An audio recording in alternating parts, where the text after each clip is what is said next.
hard porn.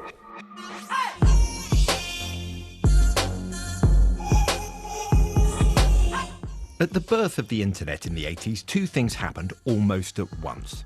Firstly, people started using it to view and share pornography. And second, other people started calling on the government to regulate. Pornography and smut have so overcome parts of the internet superhighway that it's alerted us to the fact that we should do something about it before it's too late. Well, now the UK government has done, and from the 15th of July this year, any commercial porn site will have to verify that any UK visitors are over 18. Margot James is the Minister for Digital and Creative Industries. Well, the thinking really is that the law offline should apply online. And so we're really bringing the law that requires you to be 18 of age or older to view adult material to be applied online as it is offline. But the big question is how to verify someone's age. Regulation of the scheme is in the hands of the British Board of Film Classification. It's up to the porn sites to convince the BBFC that their verification system is robust. They could, for example, get users to upload images of their passport or driver's licence to a specialist third-party age verifier. This, say critics, could be a privacy disaster. My name's Blake, also known as Pandora Blake. I'm a sex worker, porn maker and political campaigner. Pandora Blake runs a small niche porn website and worries that the costs of compliance will put it out of business. It is putting structures in place which risk massive data breaches of extraordinarily sensitive personal data. You know, data relating to an individual's sexual orientation is a protected category under GDPR, and data of that kind shouldn't technically be ever retained. We're going to be dependent on the goodwill of private companies to have terms and conditions which uphold privacy without any legal backing. The problem is, however you design a system, data breaches can happen by mistake. As if to illustrate the point, the DCMS today sent out an email announcing the start date for the age verification system. And by mistake, every single recipient on the distribution list could see the email address of every other recipient. A mistake, a data breach. In this case, not embarrassing for the recipients, but certainly embarrassing for the DCMS. You download the app, you go to a store, prove your age, and they give you a voucher which has a 16-digit alphanumeric code. Serge Acker thinks that he's got the solution. He's developed a system called ports. Users will be able to buy a token from a convenience store. The shopkeeper will have to satisfy themselves that the buyer is over 18, as they do now with alcohol sales. He says no data is recorded. Until now, in the physical world, when you want to prove what, you typically prove who. You give your passport. Online, though, it's not so simple, because in the physical world, they don't keep a copy of your passport. They simply, give it back to you. Online, there's a record that is kept. So there's only one solution to this: don't store anything in a database that can be accessed. But all of these verification systems are easy to get around using something called a virtual private network, or VPN. Essentially, it routes your internet traffic through a server in another country, making the website think that you are in that country.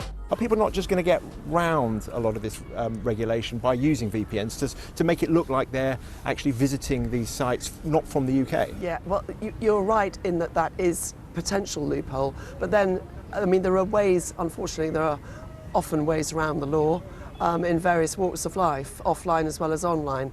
We do believe, though, that most people will be affected by this, and it will stop young people and children coming across this kind of material by accident, which does happen. The history of the internet is often one of good intentions and unintended consequences. In July, the UK will embark on a massive experiment, so far untried anywhere else in the world. Joining me now to discuss age checks for pornographic content are Myles Jackman, a solicitor specialising in pornography cases, and Amanda Naylor, Assistant Director of children's charity Barnardo. Welcome to both of you. Amanda, if I could start with you. Why do we need this porn block? It's a first in the world. Why do we need it? It's great that the UK are leading this agenda, first of all. What we know from our work at Barnardo's is that children aged 11, the majority have not seen porn at that point. By the time we get to 15 years old, the majority have been exposed to porn. And I'm not talking about the kind of porn that maybe I would have seen when I was that age as a child. We are talking quite hardcore, violent, sexual activity that no child should be exposed to. Is it going to be effective, Myles? Unfortunately not. As you've already identified, virtual private networks, proxies, Tor will be able to simply obviate it. There's likely to be a black market in false cards available. People will be able to give their children credit cards should they wish to, or simply the children can steal the credit cards. Even its proponents, such as Earl Errol, say that 70% effectiveness is the highest level of compliance that they're likely 70%? to achieve. 70% at highest estimate. But even if we do get to that and it's not a perfect system, surely that's better than nothing, in the sense of if we do stop children, especially of a much younger age, from accessing porn, can you see that could be a good thing? The unintended consequences of this are going to have a devastating effect on free speech on the internet. It will tinker with the ecosystem, inevitably, whatever happens. It's dropping a drip into the ecosystem and the waves will simply amass around that. So it's ineffective. No, because it's disproportionately going to affect people like Pandora Blake, who is one of the only 2, including the Open Chick Supremacy Cell, out of 88 dominatrixes who were reported to ATVOD, the previous censor, who actually stood their ground and kept their websites, and the others simply capitulated. These are single cottage industry women working, putting money into the economy, and they shut their businesses. Okay, now, so that's people. But that's one line of argument about the censorship side. I do take that. To stick with just for the children's side and the protecting children, which is what you're talking about, Amanda, it isn't perfect. I mean, today, even with that glitch from the DCMS, it sounds like it's far from perfect. I mean, do you actually feel like this is good enough, the system that's being rolled out in July, especially with what Myles was first saying? I think it's not good enough to not try and not start. And what we are doing is a start. It's the first step. And as Myles said, there are ways that some children will get round it. But what children tell us really clearly is the thing that concerns them most on the internet is coming across porn or being sent links to porn or being sent pictures or videos of porn. And we need to do something that says to children, we are taking your concerns seriously and we respect your rights as much as the privacy rights of adults who choose to do this in an informed way. The children we work with are not in the main choosing to look for hardcore porn. They're exploring their sexuality, but they're Googling around sex. DCMS and better than porn sites at technology, at working their way around things. Absolutely, and so this is one of a range of initiatives the government has announced over the last week or so with its online harms paper. We think it's a first step. We don't know what the adverse consequences might be. We're learning. I think we're going to look for those adverse consequences. We're going to look to close loopholes where they exist, and we will continue to do this as a journey, and this is our first step. Myles, can I ask you about something slightly separate but connected? It's not a right to see porn. You talk about free speech there, but of course there are different rights within that. You know, we've got to a society now where we do have a lot of studies about the impact of porn on people who see it from a young age, what it does to them later in life. We also know, well, more and more about the fact that because porn's become so acceptable from a young age, we now have issues of people watching it on the bus. We have people watching it in public arenas. Absolutely. It's been normalised, and that might be because it's come from a young age. You can't always link it. What would you say about that? It's not a right to see the porn. normalisation is the democratisation of the internet.